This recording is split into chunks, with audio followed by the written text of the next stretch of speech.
I have a great guest on my show today who I happen to have met at a conference. And he was just a great dude. His wife was fantastic. I didn't realize that he was such a powerhouse because he kind of acted like our support staff at this event we were at and I never knew what a force to be reckoned with that he was. And he is just that.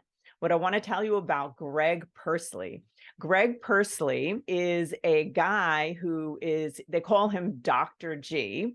And to tell you just a little bit about him, he's the creator of Dr. G's personal growth program. He's the author of Fix Your BS, which BS stands for belief systems, and owner of PC Medical Centers, an integrative regenerative medical clinic. He's known as like a catalyst for personal growth. He's on a mission to transform the lives of 1 million people. He shows people how to reach and exceed their goals quickly, all by harnessing the power of their belief systems. Dr. G has helped motivate people to identify their ideal belief system so that they can take simple, time-saving steps to build the life they want. If you're feeling stuck or like you're not reaching your full potential, I mean, how many of us go through that? Dr. G is a person you need to talk to. With his guidance, you'll be able to make significant changes in your life and achieve the success you've always wanted. You know, Dr. G talks about the brain being an antenna that is picking up on where you want to go. So what I love, just to give you my personal take on him, he's such a humble dude. And I just felt so comfortable around him. He was just easy to talk to. He was just, you could tell he was a really, really good husband. And the thing about him that really hit me when he got up on the stage was that he told a backstory about, you know, a really difficult family struggle and tragedy. And, you know, I watched his wife in the audience and how this transformed the direction he was going in his life. And he tells a story of humble beginnings and a decision to really change his entire life. And he has. And he has vision and dream and goals. And, you know, I think that if you listen to him, you will be transformed in the way that you perceive your difficulties and what you can do about them. One thing I can say about this guy is that he has vision. And he trusts that what he sees will happen. And I believe that that's the magic. That's in the magic sauce. So without any further ado, I'm really looking forward to speaking with my friend, Greg Pursley, Dr. G. Hey, guys, how are you today? It is Alison from Alison Answers. And as you know, I have Greg Pursley here, who I met at a great conference and I heard him speak, and he's a powerhouse dude. And I just want you to please understand that you will be transformed. You will learn a lot about your core belief system and how to create the beliefs to change your life by listening to this man. So, Greg, I'm so happy to have you on, Dr. G. It's an honor to have you and see you again. So tell us your backstory. Tell us how you got from, you know, where you were to where you are today, because I think that will really touch a lot of people. Well, thank you for asking, and thank you for having me on the show. I really love sharing the story, and hopefully, it gives some perspective to some people and some context, so in their own lives, so they can really implement some strategies to know that, number one, they're not alone, and number two, if you keep going and keep pushing, there's strategies and things that you can learn to build yourself into whatever you want, whatever life you want. So, little backstory. My wife and I got married when I was 22, just turned 22. And a year later, we had a daughter. And then the next year, I graduated as a chiropractic physician. So we had a daughter that was about a year old. And so we were trying to figure out where we wanted to go in life. And we moved to start a business. And about a year and a half after that, so we have my wife and I and my daughter, and then we have our son. And so we have a new business, a new daughter, a new son, like everything's like, whoa, we're headed in the right direction, the American dream. Well, then we were informed that our son was born with dwarfism. So had a lot of there's questions that come around that generally where basically dwarfism is a random genetic change in the third trimester of pregnancy. 80% of kids born with dwarfism have no family history. And it's just this surprise. It's like, hey, your kid has this genetic change. I And didn't so know that that. was, yeah, that was a I had no surprise idea. to us. Hmm. The day he was born, they told us. And so all of these things in our mind of what we were going to do and our family, and we have a daughter and a son and a business, and this is where we're headed, shifted in one day to this new direction of now what does this mean, and how is this going to work, and what's the end results, and so on and so forth. And there's always the why me questions. Why me? Why us? Why him? Da da da da. And so we went through all of that. Well, then he started to develop lung issues, and he needed a lot of help breathing. And he ended up spending 6 months out of his first year in a children's hospital, which was a couple hours from our house. And so you can imagine putting yourself in that position of like, I was in my early 20s, my wife's in her mid 20s.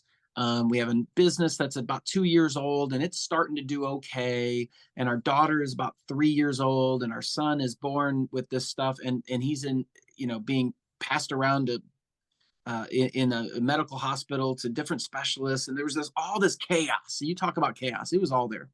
So we had every stress you could imagine: mental, physical, emotional, chemical, like financial, relationships. It was all there. It was just stressful. I literally lost my hair during that time. I would take showers and lose hair. And so over the next 8 years, he ended up getting a trach and a vent, which helped him breathe. And we focused on keeping him alive and keeping our family together for 8 years. So at the end of that, when he started to get better, he actually got the trach out and got the trach hole closed up to where he could actually breathe on his own. We had to rebuild our life. We had to go, what now? How can we rebuild our relationships and our finances and our career and our belief about what we're capable of in life and where we're headed, and the belief lid of the cap of what all that looks like. And so we had to revisit all of that. And as you know, my wife and I had to rebuild our relationship as well. And so in doing all of that, we learned that the most successful people and the happiest people are the people that have contentment and fulfillment in 5 major areas. And those areas are what I just mentioned: relationships, career or business, finances, health, and faith. Those 5 things. And there's a simple 5-step process to get there, to get to those 5 things. What we found, though, in writing this book called Fix Your Belief Systems, let me grab it. In writing that book, what I found was you can't focus on all 5 at one time. You really have to figure out which specific pillar you need to focus on in order to take the actions and rebuild that. And then that gets you momentum. And so we developed a really simple 60-second quiz called it's fixyourbs.com/quiz. And literally it just takes a minute, but it gives you an idea of what pillar you should really focus on. And then you get an email from me immediately that says, here's the pillar. We call it Dr. G's prescription. And then you get a couple things. You get some information about what that pillar means and why you should focus on it, and some helpful tips, and then some books that you could really read on the bottom that are not my books. They're different books that I've read to help me in those pillars. And so it's really helpful. And, I hope people take advantage of that, because, if you keep doing the same things you've been doing and you're unhappy in certain areas, guess what? It's not going to change unless you change. And so I hope I can help people change in that aspect. So that was Can a I really just long say, answer to I that have to, question. no, I want to just comment on that. I wanted to hear everything you had to say. First of all, I just want to say that is really cool. I didn't know that you did that. And I think that's such a great idea. And it's so in line. I wrote a book too, and it has pillars in it. But they're Yeah. not called pillars. But I hear you. And I'm just think that's such a fantastic gift that you're giving people to do. But you know what stood out to me? Something that you tell your story because you lived your story. And I'm imagining, your wife and you, these young 20s in mid 20s, whatever. And I'm imagining 8 years. I just wanted to hone in on that. We don't have to stay there, but I just want to illuminate that for like the listeners. 8 years of your life. Picture wherever you are right now. There's a shift in your life, an interruption in life that lasts shifts your entire focus onto keeping someone you love, probably more than most things, alive. And that is all your energy. And then I'm Mhm. thinking about, you have your other baby that you have to take care of. It's just so much. And your daughter's life, that I just wanted to just give it the attention it deserves, because you think what I'm picturing is a marriage that's probably can't really focus on the marriage. Like, there's so many things you cannot focus on Yeah. during those 8 years, because all you care about is that baby's life, right? Yeah. Well, and you get in the habit, at least I got in the habit of being very reactive, and I would make decisions based on fear because I Yeah. was living in fear constantly, day in, day out. Fear of, is he going to make it? Fear of, are we going to make it? Fear of, is financially, are we going to make it? Is my business going to make it? And all these different things. Wow. And ultimately it was, as a parent, you do what you need to do. Like, you try to keep going, you keep fighting every single day. Every parent does that. And so it was that natural, but we never gave up. We never like just said, well, this is it. It was like, how can the question I developed was, what's good about this? I I love it. constantly ask that question still Yes. to this day. What's good about this? And it's that old statement, find the silver lining in every cloud type deal. But really, it's there's always something good about it. You may not like where you're at, you may not like the situation, but there's got to be something good about it. And if you keep asking that question, you'll find it. I'll tell you, Greg, when you were sharing it, and just now, I was thinking to myself that this was your family's training ground for what's to come. Like, it was Hmm. it was the development that God gave you, Yeah. the refining fire. Incredible. Mm. That Yeah. refining fire. Yeah. And that's, It's a Brandon bitch. Dawson. Yeah, it is. Brandon Dawson, a buddy of mine, he talks about the three T's, which is transactional, transitional, transformational. So transactional is like the day to day, the things that you get very used to in the mundane. That's where people fall into that rut of, the mediocrity, or the boredom, or Yeah. they're just like going through the motions, and Hmm. they're not focused on improving anything. They're just trying to make it through the day, and that becomes kind of transactional. Transitional is where people go into that fire. They're transitioning. They're growing into something new. It doesn't mean better. It just means new. And so what I really try to teach people is how to focus on the right things and ask the right questions, to where you go through that transition, which is going to be hard for anything. It doesn't matter what you're trying to do. There's going to be resistance there, in order for you to transform into a new person, or have transform into a new lifestyle. And that's what, hopefully that's ultimately what my goal is to help people transform into the people they want to become. But most people do what I call it the biggest travesty in life. It's settling. They just, you're young Yep. and you have these dreams, and then you run into life, and life is a pain, and it nails you down and knocks you over, and you just have this constant battle. And once you once you settle, you've basically given up, and you just go, well, I guess life is just not meant to be good for me. But that's not true. Life's meant to be great for everybody. You just got to Yeah. have the right information. I always say there's only two things keeping you from the life you want: new information and new habits. That's it. Yeah. You know what, That's it. when I was at that, conference with you and your wife, and I didn't know who you were or anything. We were just goofing around. We were at a speakeasy or something. And what I noted about you guys is something that I had with my husband, my late husband, and there is this spark of life between the two Mm. of you. And I saw, like, your supportive nature of one another and your kindness toward one another, and how you just full acceptance, laughing, like you guys are really like cool and connected friends. You could just see it. And what I just when you were saying, however, people settle as a tragedy, I feel the same way. It's such a tragedy, because we're so conditioned, we're taught from a very young age, like, that marriage is a burden, that we have to struggle to make money, that kids are a pain in the neck, like all of this kind of burdensome perspective. And it's just Mhm. not true. And I just feel like, if you could shout from the rooftops, like, I love having you here, because I know you don't live like that. You believe that marriage can be like freaking crazy great, even when you get through hard times, right? 100%. It just depends on what you believe. Yep. So if you constantly have the thought and the belief that marriage is hard, you will Yeah. find the things that are hard within the marriage. Yep. If you constantly have the belief that having kids is a pain in the butt, you will constantly find the things that are a pain in the butt. Yep. Whereas if you believe that having kids is a blessing, and you totally like that's just part of who you are. You're like, man, having kids are such a blessing. And somebody else will say, yeah, but they're such a pain because they do this and this. And they're like, yeah, they're just exploring and it's amazing. It's just a different a belief and perspective. So you look at it from a different direction.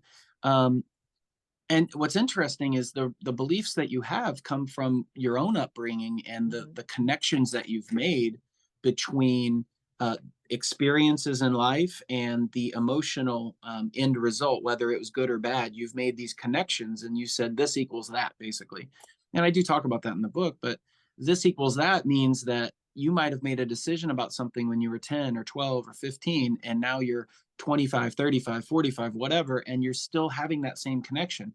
Money is hard to get, or weight loss is hard, or exercise is hard, or whatever these belief systems that you've developed are. They're not necessarily true. You may just have the wrong information. So people who come to me generally come to me for two reasons. They come to me because over the last 5 years, I've become kind of a business expert of helping people go from under 1 million to over 1 million in business.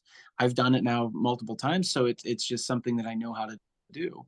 And they come to me for business, or they come to me for their health. Those two things. Their health is generally weight loss, and Okay. it's only because yeah, I talk about that. The third one would probably be relationships, and that's only when I'm with my wife and around other people. They're like, I want a relationship like yours, and then they come to us and Yes. go, can you help me with my Yeah. relationship?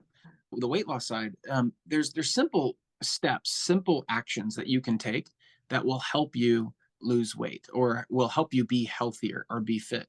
But if you believe that it's so hard and it's never going to happen for you, then it will never happen for you. Yes. You just need to look at it from a different perspective and ask a different question. Instead of saying, how can I lose weight, or how can I be more fit? You ask, how can I lose weight and be more fit and totally enjoy the process? And then you start going, well, what do I really like? I really like hanging out with people, and I really like, whatever, this and that. And once you define that list of what you really enjoy doing, then you go, well, what sport or activity or classes or events or whatever fit that category? Then you're like, you know what? I would really think it would be fun to play pickleball with other people because da da da. And now you can join doing that, and then you're active. And it doesn't have to be going to the gym and lifting weights. And so people define these things. You go, well, what is working out to you? I have to go to the gym and I have to lift weights and I have to run 4 miles and, da, da, da, da, and I don't like running. And they come up with this huge story. And you're like, back it up. Hold on.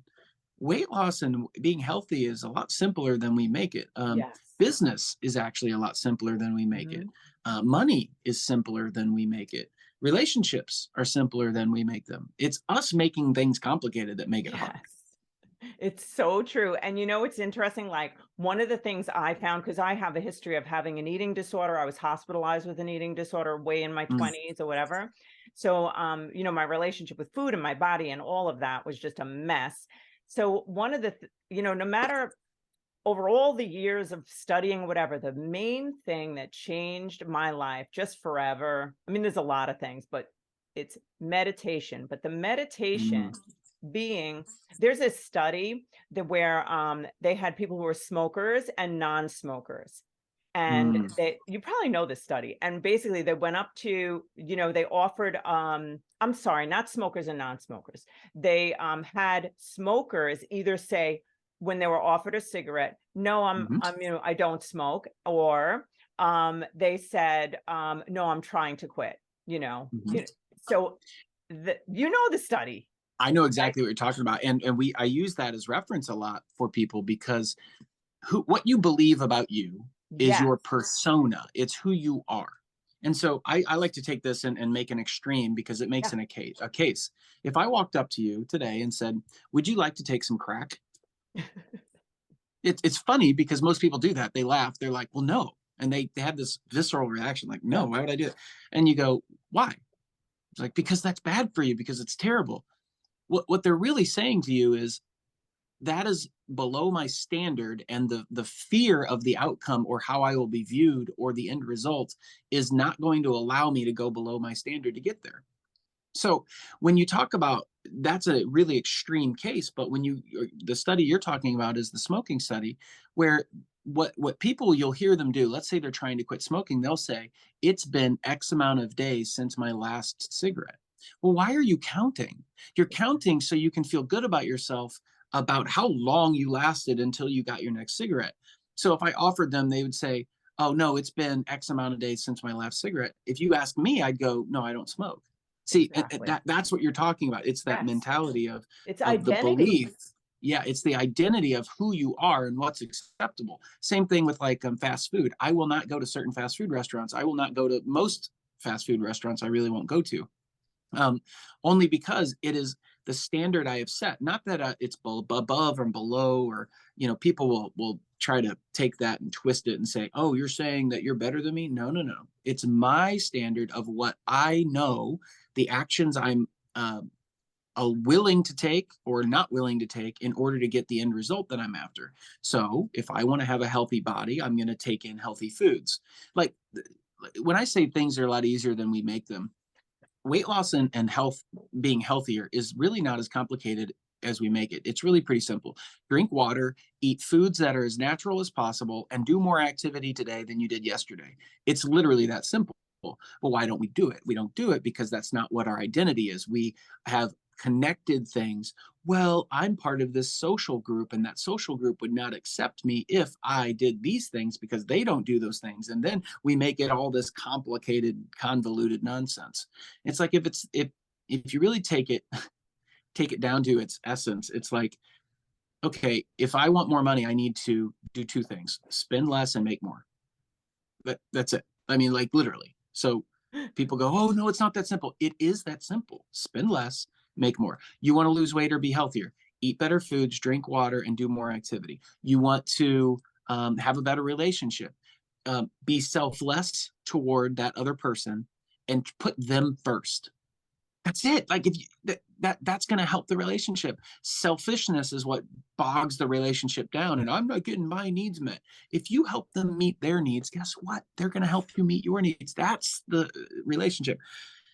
So anyway, in each of those pillars, it becomes a lot simpler if you just take the emotion and the ego out, and you just say, okay, what would I like this to look like in my life? And what are the emotions I'd really like to feel in this pillar? And what actions do I need to take to make that happen? And then you start drawing that out, and you're like, oh, okay, so I need to do this more and do that less. Yeah. It's really pretty simple. So when I coach people, that's what we talk about. We talk about those things. And it's great because I have an external perspective without the emotional baggage, without the Yeah. connection. And so that's what's great about coaching, is I can look at it and ask the pertinent questions that the person in the weeds can't see because they're emotionally attached to everything. And it's so funny because they always have a breakthrough. They're like, how come I didn't think of that? And you're like, because you're in it. Yeah. The best people in the world have a coach. The old adage of Michael Jordan. Michael Jordan had a coach. He was the best player in the world, but he still had a coach. Wayne Gretzky had a coach. Tony Robbins has a coach. They all have.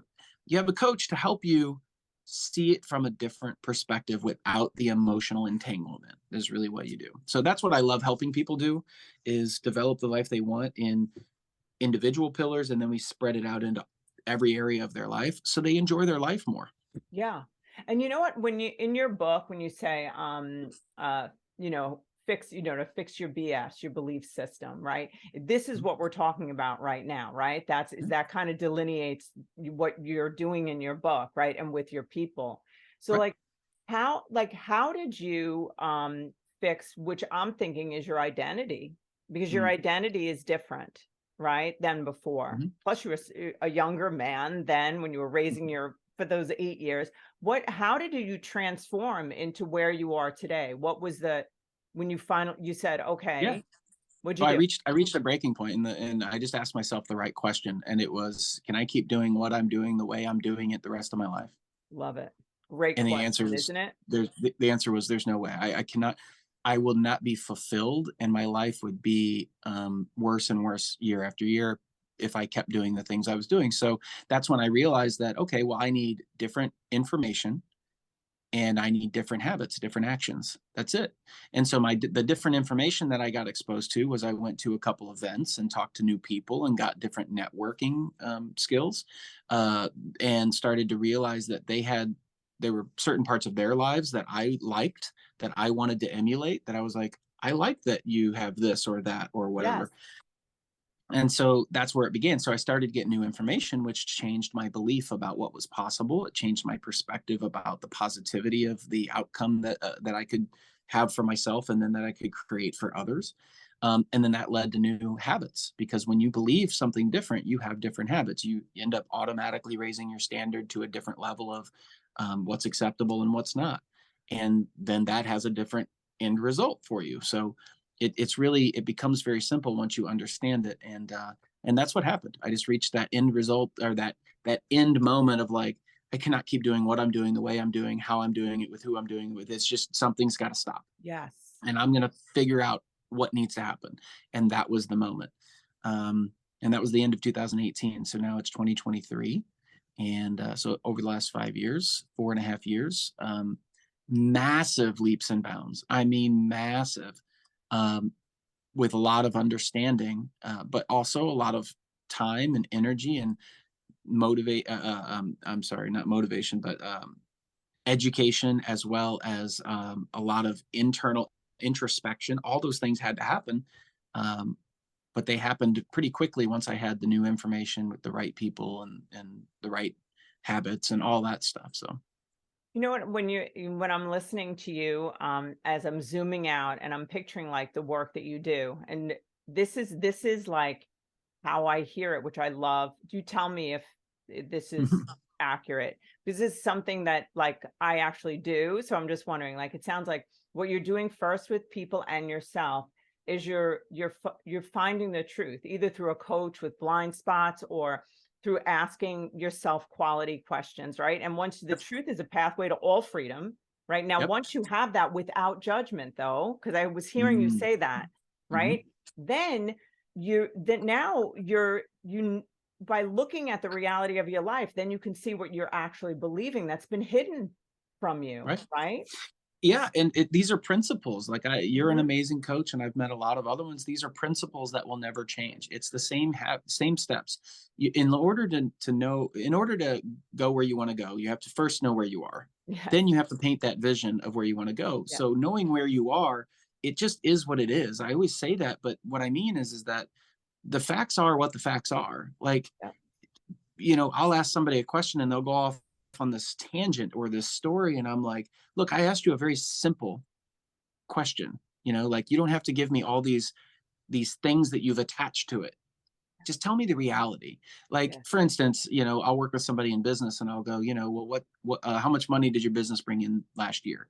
And they'll start telling me all these stories. And I'm like, look, no offense, but that's the stuff that you have connected to it. I don't need all that. How much money did the business bring in? Oh, it brought in $400,000. Great, thank you. And how much money would you like the business to bring in? And then once again, they'll go off. They'll go off on this story, and you're like, whoa, just stop. How much money do you want it to bring in? I want it to bring in 1 million. Okay, so now we have an end result. Now we know where you are. What are the things that you have done that got you to where you are now? What has worked well? What has not worked well? Yeah. And then just get the story out of there. Just tell me the facts. So anyway, I have another meeting here coming up in just a minute, but I really I just hope that people get value from what we're talking about. And They I could definitely talk will. literally for hours on just with you. I love you as a person. You're just so energetic, and I love that you're like in the moment. You're present. I love that. Yeah. So many Thank people get you. Thank distracted. you. Yeah. No, I'm so grateful that you're here, and I want to be respectful of your time. So I want you just to go, but could you tell the people, it's all going to be in the session notes. Could you tell Yeah. them where they could find you and, Yeah. all of that? So They can go to, I mean, I'm on all social media platforms, Dr. Greg Pursley, Dr. Greg Pursley. My nickname's Dr. G. That's just kind of my nickname. I have two businesses. One of them is called PC Medical Centers. It's a regenerative medicine clinic that does stem cell injections like regenerative medicine. We do chiropractic, we do bracing, we do rehab. We help people avoid steroids, meds, and surgery. That's the goal, is to help their body work properly. And then this is a thing I do on the side because the things that I learned in building that apply to all businesses. And so that's how I'm able to Yes. help with those. And then coming out of my own personal um, turmoil in life, I was able to write that book. So, but they can go on Instagram and then go to fixyourbs.com/quiz because they can All take right. that quiz. I'm doing And it.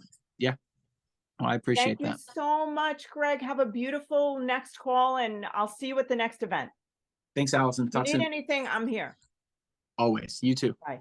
You know, guys, I'll tell you, after that interview with Dr. G, it resonated so much with so many of the things that I am currently involved in and what we've been talking about. And I just want to, add a little bit more to that, because I know that he had another interview to go on. So I just wanted to bring some more value to you guys. And what I want to say to you guys, what I say over and over again, is that we need to be awake and aware in the now without judgment.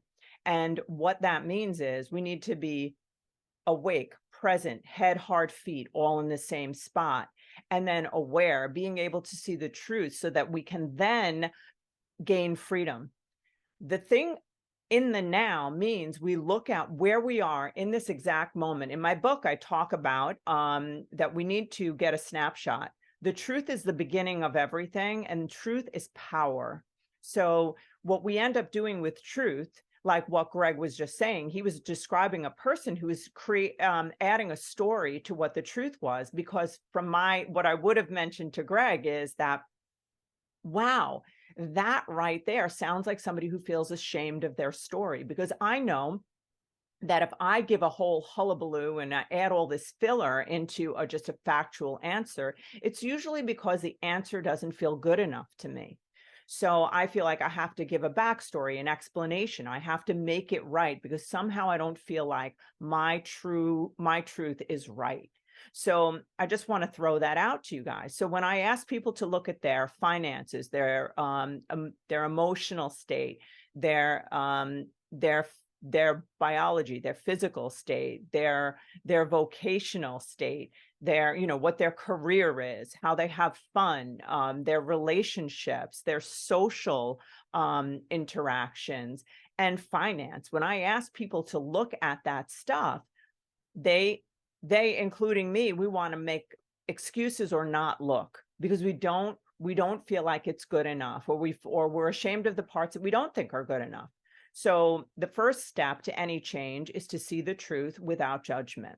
Then after that, once you see it and you understand that I'm going to be proactive, I'm aware of it now, and I'm in now. And today, now, what I'm going to do is I'm going to have intention about making a change to this current external reality. And the only way to do that, I believe, is to change the unconscious, subconscious belief system that's driving this outcome, driving the results. Because when you look at the results of your life, when you look at how much is in your bank account, if you have a return repeatedly to debt, you have a return repeatedly to a certain kind of experience for yourself in a relationship, if you find yourself regularly in positions at work that you don't like, whatever that is, what you can use, instead of feeling badly about that information, use it as data for opportunity. The data of the facts is going to speak to you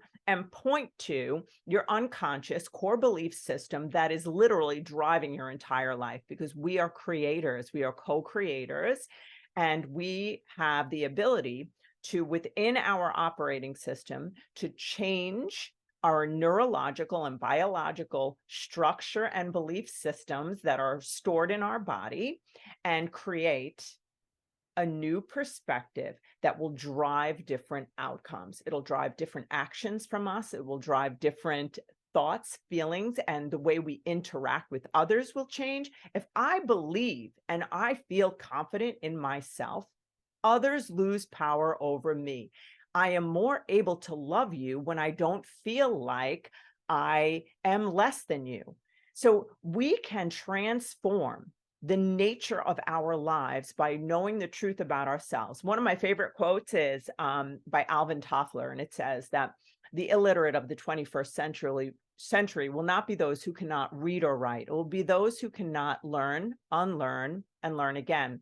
And I usually take that quote and it reminds me of a scripture that says, do not be conformed to this world, but be transformed by the renewing of your mind. So when I think about do not be conformed to this world, that would be the world that you're born into. We are all conformed to the world that we have been born into because we are programmed from 0 to 7 years old. We're in a theta brainwave, which is hypnotic state, and we're naturally programmed. That's what's supposed to happen. But there's also some shitty data in there too, programming. And we then take that data, like Greg was talking about, a belief, a meaning that was attached to an experience that is now stored in your body from when you're 12. And now you're taking that belief system and making decisions when you're 25, when you're 30, when you're 40, right? In relationships. We do not want to take a 12-year-old distorted perspective and apply it to a 40-year-old relationship, right? So now the other part of it is do not be conformed to this world, but be transformed, right? Be transformed. That means the shifting of your belief. And you're learning again. So we learned from the world we were born into. Now we're going to unlearn. We're going to recognize it, and we're going to use that thought and belief system to pivot away and create the new thought, the new belief system that would match more, be aligned with our higher self, which would then create a renewed mind and a renewed life. So you can put that in your pipe and smoke it, guys. I just, wanted to add a little more of how much aligned Greg and I are. And I just would love it, guys. I just want to shout out again about my book, The Wake Up Call. I just suggest that you get on it and see if you can work through the work. It's like a workbook style that could really, really help to transform a lot of that thinking. And really, if you could, I would love it if you'd share about Greg. He's a really great dude. He's an incredible speaker. Read his book, check him out on Instagram, Facebook, and, like, follow, share. I really, really choose these guests based on really who they are. Usually I meet them in these, they're speakers at events, and they're just really, they're not just speakers at events. They're great people.